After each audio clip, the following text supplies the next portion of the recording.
నమస్కారం.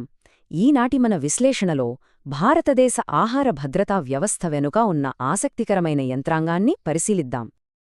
అసలు ఈ వ్యవస్థ ఎందుకు పుట్టిందంటే 30 లక్షల ప్రాణాలను బలిగొన్న 1943 నాటి భయానక బెంగాల్ కరువే దీనికి ప్రధాన కారణం. ఆహార భద్రత అంటే కేవలం తిండి ఉండటం కాదు, అది అందరికీ అందుబాటులో కొనే స్తోమతకు తగ్గట్టుగా ఎప్పుడూ లభించాలి. పేదలు ప్రధానంగా 2 సవాళ్లు ఎదుర్కొంటారు. 1 పంటకాలం లేనప్పుడు వచ్చే ఆకలి, 2 తక్కువ ఆదాయం వల్ల వచ్చే దీర్ఘకాలిక ఆకలి. పనుల్లేని వ్యవసాయ కూలీ రాము పరిస్థితి ఒకలా ఉంటే, రోజువారీ సంపాదనపై ఆధారపడే పట్టణ రిక్షా కార్మికుడు అహ్మద్ పరిస్థితి మరోలా ఉంటుంది. అయితే సంతోషకరమైన విషయమేంటంటే, పల్లెల్లోనూ పట్నాల్లోనూ ఈ 2 రకాల ఆకలి శాతాలు భారీగా తగ్గాయని డేటా స్పష్టంగా చెబుతుంది. ఈ అద్భుతమైన మార్పు 1970లలోని హరిత విప్లవంతోనే మొదలైంది.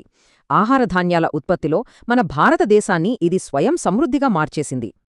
ఇక ఉత్పత్తి విషయానికొస్తే అది ఏకంగా 80 మిలియన్ టన్నుల నుంచి ఈ మధ్యే 315 మిలియన్ టన్నులకు దూసుకెళ్లింది. అసలు పొలాల నుంచి సామాన్యుల కంచం వరకు ఈ ఆహారాన్ని చేర్చే భారీ నెట్వర్క్ ఎలా పనిచేస్తోందో ఇప్పుడు ఆసక్తికరంగా గమనిద్దాం. ఈ మొత్తం ప్రక్రియ రైతులకు ముందుగానే ఒక స్థిరమైన ధరను హామీ ఇచ్చే కనీస మద్దతు ధర లేదా ఎంఎస్పీతో మొదలవుతుంది. ఆ తర్వాత ఫుడ్ కార్పొరేషన్ ఆఫ్ ఇండియా ఆ ధాన్యాలను సేకరించి దేశవ్యాప్తంగా అత్యవసరమైన బఫర్ నిల్వలను భారీగా సిద్ధం చేస్తుంది. చివరగా ప్రజా పంపిణీ వ్యవస్థ ద్వారా ఈ ధాన్యాలన్నీ దేశవ్యాప్తంగా ఉన్న 5.5 లక్షల రేషన్ దుకాణాలకు జాగ్రత్తగా చేరుకుంటాయి. ఇక్కడే నిరుపేద కుటుంబాలకు అత్యధిక ప్రాధాన్యతనిస్తూ రేషన్ కార్డుల ద్వారా తక్కువ ధరకే సరుకులు కొనే అద్భుతమైన అవకాశం కల్పిస్తారు. అయితే ఇక్కడో పెద్ద ఆశ్చర్యం దాగుంది.